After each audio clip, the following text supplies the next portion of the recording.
ছয়নিকাক আচলতে অভিনন্দন জ্ঞাপন কৰিছোঁ তেওঁ অসমলৈ নহয় দেশলৈ তেওঁ গৌৰৱ কঢ়িয়াই আনিছে কি ক'বা প্ৰথমে ধন্যবাদ খুব ভাল লাগিছে অসমৰ বাবে বহুত মেডেল জিকিলোঁ কিন্তু এবাৰ আন্তঃৰাষ্ট্ৰীয়ভাৱে ভাৰতৰ কাৰণে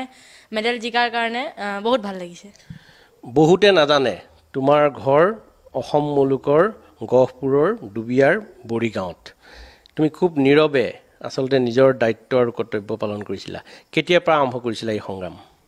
মই 2015 চনত আৰম্ভ কৰিছিলোঁ তাৰ পাছৰ পৰা এতিয়ালৈকে 7-8 বছৰ লাগি গ'ল এইটো ৰিজাল্ট পাবৰ কাৰণে আৰ্থিকভাৱে তোমালোকৰ ঘৰখন সবল নহয় তুমি এটা পিছপৰা অঞ্চলৰ পৰা বা গাঁৱৰ পৰা আহিছা তোমাক কোনে লৈ আহিলে এই পৰ্যায়লৈ লৈ অহাৰ প্ৰথম আৰু প্ৰধান মানুহজন কোন বুলি ক'বা মই জীৱন বৰা ছাৰক এইটো বিষয়ত সকলোতকৈ আগত ৰাখিম কাৰণ তেওঁ নোহোৱা হ'লে আজি এইটো পৰ্যায়ত পাব নোৱাৰিলোহেঁতেন জীৱন বৰা ছাৰ কোন তেওঁ ঘৰ ক'ত মই আচলতে নিজে নাজানো তেওঁ মোৰ বেছি দূৰ নহয় কলাবাৰীৰ হয় তেওঁ এজন স্পৰ্টছ প্ৰশিক্ষক হয় তেওঁ বিষয়ে আচলতে আজি প্ৰথম মই গম পাইছোঁ বা বহুতে নাজানে এইগৰাকী আচলতে মহান ব্যক্তি যি তোমাক আজি এই পৰ্যায়লৈ অনাত সহায় কৰিছে আৰু আমি আমাৰ আচলতে লাইফ ছেভেন ছিষ্টাৰ্ছৰ দৰ্শকসকলক তেখেতকো পৰিচয় কৰাই দিম আমাৰ এটা সৌভাগ্য যে আমাৰ মাজত ছয়নিকাৰ লগতে তেখেতৰ প্ৰচাৰ বিমুখ আচলতে প্ৰশিক্ষক জীৱন বৰা আছে তেওঁ মাক দেউতাক আছে পুনৰ ছয়নিকা ওচৰলৈ আহিছিল ছয়নিকা চাইকেলিঙৰ প্ৰতি তোমাৰ কেতিয়াৰ পৰা আচলতে ৰাপ আহিল চাইক্লিঙৰ প্ৰতি ৰাপ তেতিয়াৰ পৰা আহিল যেতিয়াৰ পৰা ছাৰে কয় যে চাইক্লিং এনেকুৱা হয় এনেকৈ চলাব লাগে কিন্তু যেতিয়ালৈকে নিজে চলোৱা নাছিলোঁ তেতিয়ালৈকে বুজি পোৱা নাছিলোঁ যেতিয়া এবাৰ চলালোঁ তাৰ পাছত এদিনো আজিলৈকে এনেকুৱা হোৱা নাই যে আজিৰ পৰা নচলাওঁ ট্ৰেইনিং নকৰোঁ এনেকুৱা আজিলৈকে কেতিয়াও হোৱা নাই প্ৰথম তোমাক জীৱন বৰা ছাৰে ক'ত লগ পালে আৰু কেনেকৈ আচলতে এই মজিয়ালৈ লৈ আনিলে ছাৰে স্কুলৰ পৰা খেলত ভাল ল'ৰা ছোৱালী বিচাৰি গৈছিলে তেতিয়া খেয়েশ্বৰ ৰাজখোৱা ছাৰ আছিলে আমাৰ স্কুলৰ মিউজিক টিচাৰ হয় তেওঁ ছাৰক ক'লে মোৰ কথা তাৰ পাছত ছাৰৰ ওচৰত ছাৰে ৰানিং কৰায় আগতে ফিজিকেল এক্টিভিটি চব কৰায় তাৰ পাছতহে চাইক্লিং আৰম্ভ কৰিছিলোঁ হয় সৰুতে তুমি ক'ত পঢ়িছিলা ক'ত ডাঙৰ দীঘল হৈছিলা সৰুতে দুবিয়া বৰিগাঁৱতে LP স্কুল উত্তৰ দুবিয়া আৰু ME স্কুল পূব দুবিয়া ME স্কুল 18 জুনৰ পৰা আচলতে 22 জুনলৈ নতুন দিল্লীত অনুষ্ঠিত হোৱা 41 সংখ্যক ছিনিয়ৰ আৰু 28 সংখ্যক জুনিয়ৰ এছিয়ান চাইক্লিং চেম্পিয়নশ্বিপত 4 কিলোমিটাৰ টিম পাৰ্চুইট ইভেণ্ট আৰু 10 কিলোমিটাৰ আচলতে স্কেটছ ৰেচত ভাৰতৰ হৈ প্ৰতিযোগিতা অংশগ্ৰহণ কৰি তুমি প্ৰতিযোগিতাৰ মেডেল লাভ কৰিছিলা আৰু মই জনাত এককভাৱেও তুমি তৃতীয় স্থান আৰু দলীয়ভাৱেও তৃতীয় স্থান সেই বিষয়ে কোৱাচোন এই অভিজ্ঞতা হয় এইটো এই বছৰ প্ৰথমবাৰৰ কাৰণে ইলিট ইভেণ্টত পাৰ্টিচিপেট কৰিছিলোঁ মই কাৰণ মোৰ এইটো ফাৰ্ষ্ট ইয়াৰ ইলিট ইভেণ্টত পাৰ্টিচিপেশ্যন হয় প্ৰথম বছৰৰ বাবে আগতে জুনিয়ৰ খেলিছিলোঁ কোনখন কাণ্ট্ৰিৰ পাৰ্টিচিপেণ্টছে কেনেকৈ চলায় সকলোবোৰ জানিছিলোঁ কিন্তু এলিটত এতিয়া পাৰ্টিচিপেশ্যন কৰাটো একদম নতুন আছিলে মোৰ অভিজ্ঞতা মানে হয় এই চেম্পিয়নশ্বিপত কিমানখন দেশৰ কোন দেশৰ আচলতে প্ৰতিযোগী আহিছিল এছিয়াৰ বিভিন্ন দেশ আহিছিলে জাপান চাইনা কোৰিয়া ইণ্ডোনেছিয়াকে ধৰি লৈ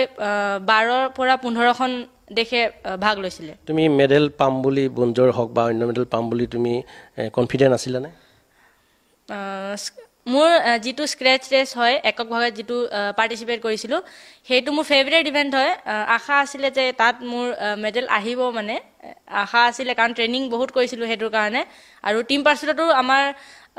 ট্ৰেইনিং ভাল চলি আছিলে আশা আছিলে যেন গোল্ড সিলভাৰৰ কাৰণে অলপ কিমান সময়ত আচলতে কিমান মিনিটত কিমান কিলোমিটাৰ তোমালোকে চাইকেল চলাবলগীয়া হয় প্ৰতিটো ইভেণ্ট বেলেগ বেলেগ হয় টিম ইভেণ্টছ আৰু ইণ্ডিভিজুৱেল পাৰ্চুট ইভেণ্টছবিলাক হয় যিমান কম সময়ৰ ভিতৰত যিমান বেছি ডিষ্টেঞ্চ চলাব পাৰিম সিমানে আমাৰ ভাল হয় যেনেকে আৰু যিটো স্ক্ৰেচ ৰেচ পইণ্ট ৰেচ বুলি বেলেগ এটা ইভেণ্ট হয় সেইটোত গ্ৰুপত চলাব লাগে সেইটো টাইমিঙৰ ইমান কথা নাই মানে এবাৰ টাইমটো কিমান আছিলে 4 মিনিটত 4 কিলোমিটাৰ নে তেনেকুৱা কিবা আছিল নেকি টিম পাৰ্চুট ইভেণ্টত 4 কিলোমিটাৰত 4 মিনিট 44 ছেকেণ্ড 0.6 মিনিটত চলালোঁ আৰু ইয়াতকৈ যদি 2 ছেকেণ্ড ভাল চলালোহেঁতেন তেতিয়া আমি গ'ল্ড চিলভাৰৰ কাৰণে কোৱালিফাই হৈ গ'লোহেঁতেন হয় ইয়াৰ পূৰ্বে তুমি আচলতে ক'ত এনে প্ৰতিযোগিতাত অংশগ্ৰহণ কৰি কেনেকুৱা পদক লাভ বা সন্মান লাভ কৰিছিলা ইয়াৰ আগতে দুখন এছিয়ান চেম্পিয়নশ্বিপ এখন সাউথ কোৰিয়া আৰু এখন ইণ্ডোনেছিয়া জাকাৰ্টাত পাৰ্টিচিপেট কৰিছিলোঁ আৰু এখন দিল্লীত এছিয়া কাপ ইণ্ডোনেছিয়াত এটা team pursuit fourth team pursuit fourth point race fourth আৰু স্ক্ৰেচ ৰেচ ফ'ৰ্থ হৈছিলোঁ আৰু তাৰ পাছত এছিয়ান চেম্পিয়নশ্বিপ সাউথ কোৰিয়াটো দুটা ইভেণ্ট পাৰ্টিচিপেট কৰিছিলোঁ দুটাতে ফ'ৰ্থ হ'লোঁ এছিয়া কাপো ফ'ৰ্থ এইবাৰ কষ্টৰ ফল এইবাৰ পালোঁ গহপুৰৰ ডুবিয়াৰ বৰিগাঁৱৰ পৰা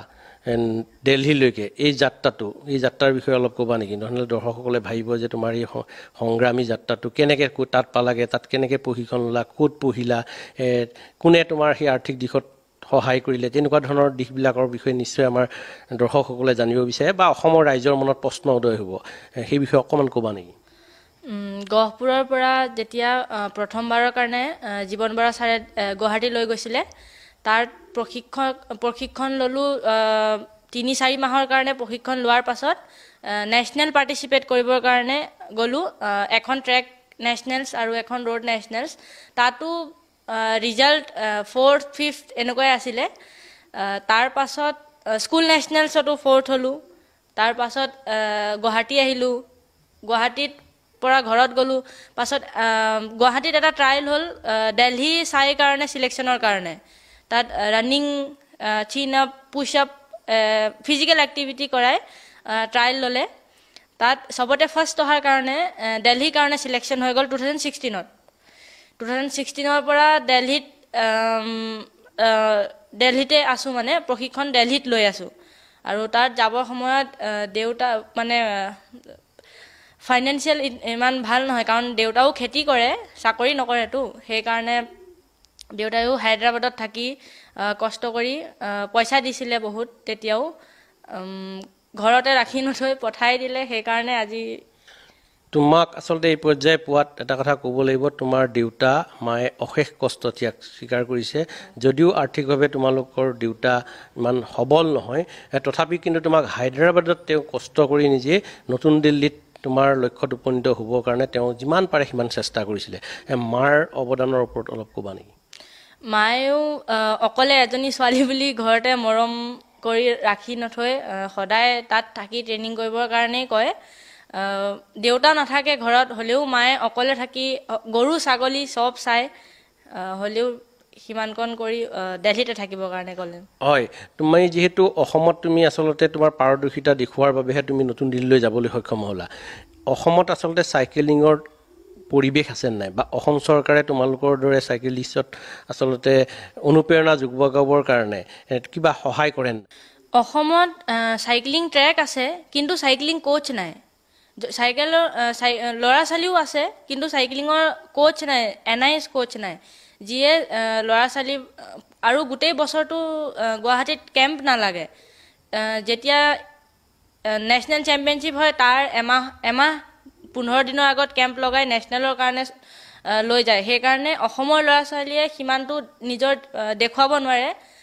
যিমানটো কৰিব পাৰিলে হয় যদি কোচ থাকে হয় মানে তুমি ক'ব বিচাৰিছা যে অসমত প্ৰতিভাধৰ তেনেকুৱা আচলতে যুৱক যুৱতী বা ছাত্ৰ ছাত্ৰী বহুত আছে চাইকেলিষ্ট আছে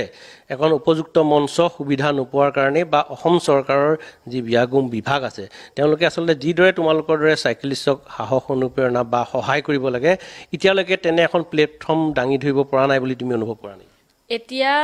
এতিয়া কৰিব বিচাৰিছে ছাৰসকলে মোকো এতিয়া সহায় কৰিছে আশা কৰোঁ তেওঁলোকে এনেকৈ কৰে আৰু ল'ৰা ছোৱালী এনেকৈ উলিয়াই লৈ যায় ইয়াতকৈ পৰ্যাপ্ত সুবিধা দিয়াৰ আচলতে প্ৰয়োজন আছে হয় মেইন কথা হ'ল গুৱাহাটীত কোচ নাই কোচ থকা হ'লে আসাম চাইকেলিং আৰু আগলৈ গ'লহেঁতেন আমাৰ এই লাইফ ছেভেন ছিষ্টাৰ্ছৰ জৰিয়তে অসম চৰকাৰৰ মুখ্যমন্ত্ৰীক কিবা ক'ব বিচৰা নেকি তেওঁক সকলোতকৈ প্ৰথমতে তেওঁক ক'ব বিচাৰিম যে অসমৰ কাৰণে খেলি আছোঁ, এতিয়া ভাৰতৰ কাৰণেও খেলি আছোঁ, আগলৈও অসমৰ কাৰণে খেলি থাকিম। যদি গভৰ্ণমেণ্ট জব আসামত দিব পাৰে তেতিয়া আগলৈও অসমৰ ফালৰ পৰা খেলিব পাৰিম, কাৰণ ইণ্টাৰনেশ্যনেল খেলাৰ পাছত ৰেলৱেজৰ ফালৰ পৰাও বহুত অফাৰ আহে, এতিয়াও আহিছে, কিন্তু ভাবিছোঁ অসমৰ ফালৰ পৰা আগলৈও খেলিম। সেইকাৰণে ছাৰলৈ এইটোৱে অনুমতি থাকিল যেন অসমতে কিবা এটা মানে পোষ্ট দিয়ে আৰু। মানে তুমি অসম চৰকাৰৰ মুখ্যমন্ত্ৰী ডক্টৰ হিমন্ত বিশ্বক ক'ব বিচাৰিছা, তুমি যিহেতু আজি ৰাষ্ট্ৰীয় পৰ্যায়ত জিলিকি উঠিছা, দেশলৈ গৌৰৱ কঢ়িয়াই আনিছা, স্বাভাৱিকতেই তোমাক ভাৰত চৰকাৰৰ ৰেলৱে বিভাগ বা অন্য বিভাগে তোমাক বিচাৰিব, বা আমি গম পোৱা মতে ৰেলৱে বিভাগে তোমাক জব দিয়াৰ কথা কৈছে। কিন্তু তুমি তোমাৰ যিখন জন্মভূমি, তোমাৰ যি শিপা, অসমতে থাকি অসমতে আচলতে কিবা এটা যদি অসম চৰকাৰৰ চাকৰি পোৱা, পদ পোৱা, তেন্তে তুমি তোমাৰ যি প্ৰতিভা আছে সেই প্ৰতিভাৰ জৰিয়তে অসমৰ ল'ৰা ছোৱালীখিনিক আগবঢ়াই নিয়াত তুমি চেষ্টা কৰিবা, সেইটো ক'ব বিচাৰিছোঁ। এতিয়া আহোঁ আন এটা বিষয়লৈ। এই অসমত তুমি ক'লা যে উপযুক্ত পৰিৱেশ নাই, বা চাইকেলিষ্ট হিচাপে তেওঁলোকে এটা ভাল ফলাফল দেখুৱাব সক্ষম হ'ব যদি পৰিৱেশ সুবিধা পায়, কোচ পায়। নতুন প্ৰজন্মৰ যিসকল তোমাৰ দৰে চাইকেলিষ্ট আছে তেওঁলোকৰ প্ৰতি কি আহ্বান জনাবা? তেওঁলোকে নিজকে কিদৰে আচলতে এনেধৰণৰ প্ৰতিযোগিতাসমূহত অৱতীৰ্ণ হ'বৰ নিজকে কিদৰে প্ৰিপেয়াৰ কৰিব লাগিব, আৰু কেনেকুৱা ত্যাগ স্বীকাৰ কৰিব লাগিব, আৰু তেওঁলোকৰ কি কি গুণৰ অধিকাৰী হ'ব লাগিব বুলি ভাবা? তেওঁলোকক ক'ব বিচাৰিম এটাই কথা যে আমি যেতিয়া চাইক্লিং কৰিছিলোঁ তেতিয়াও এনেকুৱাই আছিলে। সেইকাৰণে তেওঁলোকক ক'ব বিচাৰিম তেওঁলোকে যেনেকৈ কৰি আছে কৰি থাকক, কাৰণ এদিন হ'লেও অসম চৰকাৰে তেওঁলোকক সহায় কৰিব। আৰু এদিন গৈ দুদিন নগ'লে তেনেকুৱা ট্ৰেইনিং যেন ভালকৈ কৰি থাকে। আৰু জীৱন বৰা ছাৰৰ গতিকে প্ৰতিখন ডিষ্ট্ৰিক্টতে কোচটো থাকেই, তেওঁলোকৰ লগত ট্ৰেইনিং কৰে যেন, তেতিয়াহে এজন কোচ লৈ ট্ৰেইনিং কৰে যেন। যদি কোচ নহয় তেতিয়া আমি অকলেও একো কৰিব নোৱাৰোঁ, সেইকাৰণে এজন কোচৰ লগত ট্ৰেইনিং কৰিবলৈ তেওঁলোকক ক'ম মই। আৰু যথেষ্ট কষ্ট ত্যাগ কিন্তু স্বীকাৰ কৰিব লাগিব, কঠোৰ পৰিশ্ৰম কৰিব লাগিব ন? হয় হয়, কাৰণ তুমিতো যথেষ্ট কষ্ট ত্যাগ স্বীকাৰ কৰাৰ সামন্তলৈকে কঠোৰ পৰিশ্ৰম কৰিছা। হয়, ৰাতিপুৱা উঠি যোৱা 3টা বজাত, 4টা বজাৰ পৰা কেনেকুৱা ধৰণৰ কষ্ট কৰিবলগীয়া অলপ কৈ দিয়া জানো? মৰ্ণিং আমাৰ ৰাস্তাটোত চাইকেলো ভালকৈ যাব নোৱাৰি, ইমান মানে ৰাস্তাটো বেয়া হয়। ৰাতিপুৱা হ'লেও তেনেকৈ চাইকেলখন লৈ যাওঁ, লৈ গৈ 3টা বজাত 4টা বজাত ছাৰৰ ওচৰ পাওঁগৈ। 4টা বজাৰ পৰা ছাৰে ট্ৰেইনিং কৰাই 10-20 কিলোমিটাৰ পৰা। কৈ দিয়াচোন ক'ৰপৰা দুবিয়া বৰিগাঁৱৰ পৰা ক'লৈকে যোৱা কৈ দিয়া। দুবিয়া বৰিগাঁৱৰ পৰা নাৰায়ণপুৰ FCI তাতকৈও আগলৈ যাওঁ। গহপুৰৰ দুবিয়াৰ বৰিগাঁৱৰ পৰা Narayanpur FCI minimum 50 kilometre 45 kilometre হয়। সেইটো হয়, আপ ডাউন বেছি হ'ব, আপ ডাউন মিনিমাম 70 কিলোমিটাৰ হ'ব। হয় হয়, ইমান দূৰ পুৱাই চাইকেল চলোৱা। আৰু চাইকেলখন কেনেকুৱা? দেউতাই চাইকেলখনক লৈ কিবা অলপ স্মৃতি আছে মই গম পোৱাত কোৱাচোন। দেউতাই বাইক চলাই যায়, চাইকেলখন কান্ধত উঠাই নিবলগীয়া হয়, কাৰণ ৰাস্তাত চাইকেলখন চলাই যাব নোৱাৰোঁ। তুমি কান্ধত উঠাই লৈ যোৱা? কান্ধত উঠাই লৈ যাব লাগে। তোমাৰ বয়স কিমান সেইটোও কৈ দিয়া। তেতিয়া 12 বছৰ আছিলে। আৰু তোমাক আচলতে এই পৰ্যায় পোৱাত মা দেউতাৰ প্ৰথম আৰু প্ৰধান অৱদান আছে। জীৱন বৰা ছাৰৰ অৱদান অনস্বীকাৰ্য, গুৰু তেখেত। তাৰপিছত কাৰোবাৰ নাম ল'বা নেকি? দিল্লীত তোমাক কোনোবাই কিবা সহায় কৰিছে নেকি? তেনেকুৱা কোচ আছে নেকি, বা কোনোবা ব্যক্তি আছে নেকি? প্ৰথমতে ইয়াৰ পৰা যাওঁতে তেনেকৈ কাকো চিনি নাপাওঁ, কিন্তু এতিয়া সকলোৱে আগবাঢ়ি আহে সহায় কৰিবলৈ। দিল্লীত অলপ কোৱা যে কেনেকুৱা কষ্ট কৰিবলগীয়া হৈছিলে, কেনেকুৱা সংগ্ৰাম কৰিবলগীয়া হৈছিলে, নে ভোকতে কলটো ৰুম ৱাজ নট বিল বুলি কয়, নে এদিনতে তুমি এনেকৈ হৈ গ'লা? নহয়, 2016ৰ পৰা এতিয়া 2022 ইমান 7-8 বছৰ লাগি গ'ল এটা আন্তঃৰাষ্ট্ৰীয় মেডেল জিকিবৰ কাৰণে। ইমানো সহজ নহয়। প্ৰতিদিনে কমচে কম 7ৰ পৰা 8 ঘণ্টা ট্ৰেইনিং কৰোঁ। তাৰ মাজতে খোৱা বোৱা শোৱা লৈও 24 আৱাৰ্ছৰ ভিতৰত 7 to 8 আৱাৰ ট্ৰেইনিং কৰিব লাগে। আৰু VN সিং হয় আমাৰ চিফ কোচ ইণ্ডোৰেঞ্চৰ। তেওঁ সম্পূৰ্ণ আমাক ইকুইপমেণ্ট, চাইকেলেই হওক, ইকুইপমেণ্ট হওক, যিকোনো সকলোতে সহায় কৰে। কেতিয়াবা ট্ৰেইনিং ভাল নহ'লেও আমাক বুজায়, এনেকৈ কৰিলে ভাল, এনেকৈ কৰিলে বেছি ভাল, সকলো দিশৰ পৰা। তুমি প্ৰচাৰ বিমুখ, ইমান এটা পৰ্যায় মানে ৰাষ্ট্ৰীয় পৰ্যায়ত তুমি জিলিকি উঠিছা ইয়াৰ পূৰ্বেও ভাৰতক প্ৰতিনিধিত্ব কৰি বাহিৰৰ দেশলৈ গৈছা কিন্তু আজিৰ তাৰিখলৈকে তোমাক প্ৰচাৰ মাধ্যমে ঢুকি পোৱা নাই বা প্ৰচাৰ মাধ্যমৰ কাষলৈ তুমি যোৱা নাই ইয়াৰ কাৰণটো কি what is the reason behind it মই ভাবোঁ ইমানেই যথেষ্ট নহয় আৰু